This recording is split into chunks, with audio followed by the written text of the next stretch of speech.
Hello everyone, welcome to Sanmargaha classes. Let us see question number 17 of chapter Conservation of Plants and Animals.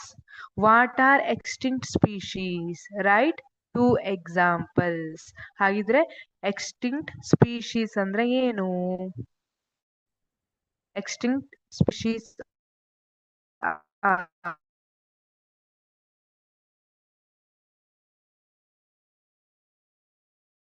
species that no longer exist. ಇಲ್ಲಿ ಆ species ಅದನ್ನ extinct species ಅಂತ ಹೇಳಿರ್ತೀವಿ. This is complete disappearance of that species from earth. Earth ಅಲ್ಲಿ ಆ species ಯಾವುದು ಇರೋದಿಲ್ಲ, complete disappearance. ಅದನ್ನ ಏನಂತ ಕರಿತೀವಿ extent species. Over 5 billion species have gone extinct from earth. ಇಲ್ಲಿ ಅರ್ತಿಂದ ಸುಮಾರು 5 ಬಿಲಿಯನ್ ಅಷ್ಟು ಸ್ಪೀಶೀಸ್ ಎಕ್ಸ್ಟೆಂಟ್ ಆಗಿದೆ ಅನ್ನೋ ಅಂದಾಜನ್ನ ಮಾಡಿದ್ದಾರೆ. ಅಂದ್ರೆ ಈ ಯಾವ ಸ್ಪೀಶೀಸು ಇಲ್ಲ ಅರ್ತ್ ಅಲ್ಲಿ. ಈಗ ಎಕ್ಸಾಂಪಲ್ಸ್ ಅನ್ನ ಕೇಳಿದ್ದಾರೆ, write two examples. Dodo and dinosaurs. Dinosaurs ನೋಡಿದೀರಾ? Jurassic Park movie ನೋಡಿದೀರಾ?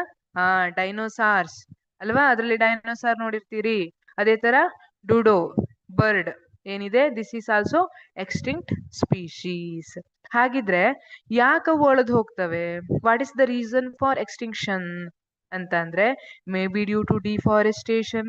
ಮರ ಎಲ್ಲ ಕಡ್ದು ಹಾಕೋದ್ರಿಂದ ಇರ್ಬೋದು. ಡಿಫಾರೆಸ್ಟೇಷನ್ ಇಂದ ಏನಾಗುತ್ತೆ? ಓಕೆ, ಶೆಲ್ಟರ್ ಇರಲ್ಲ, ಫುಡ್ ಇರಲ್ಲ ಅಲ್ವಾ, ಅದು ಎಕ್ಸ್ಟಿಂಕ್ಷನ್ಗೆ ಲೀಡ್ ಮಾಡ್ಬೋದು. ಅಥವಾ ಕ್ಲೈಮೇಟ್ ಚೇಂಜ್ ಆಗುತ್ತೆ ಅಲ್ವಾ, ಟೆಂಪರೇಚರ್ ಚೇಂಜ್ ಆಗುತ್ತೆ. ಆ ಟೆಂಪರೇಚರ್ ಅಲ್ಲಿ ಅವು ಓಕೆ ಆ ಟೆಂಪರೇಚರ್ ಅನ್ನ ತಡ್ಕೊಳ್ಲಿಕ್ಕೆ ಆಗ್ಲಿಲ್ಲ ಅಂದ್ರೆ ಎಲ್ಲದೂ ಸಾಯ್ತಾ ಬರ್ತವೆ. ಅದೇ ತರ pollution, may B due to pollution some chemicals may ಕೆಲವೊಂದಿಷ್ಟು ಕೆಮಿಕಲ್ಸ್ ಏನಿದೆ ಜಾಸ್ತಿ ಹಾರ್ಮ್ಫುಲ್ ಇರಬಹುದು ಅವಕ್ಕೆ. ಪೊಲ್ಯೂಷನ್ ಇಂದನು ಆ ಸ್ಪೀಶೀಸು ಪೂರ್ತಿ ಅಳೆದೋಗಿರ್ಬೋದು. ಈ ತರ ದೆರ್ ಆರ್ ಡಿಫರೆಂಟ್ ರೀಸನ್ಸ್.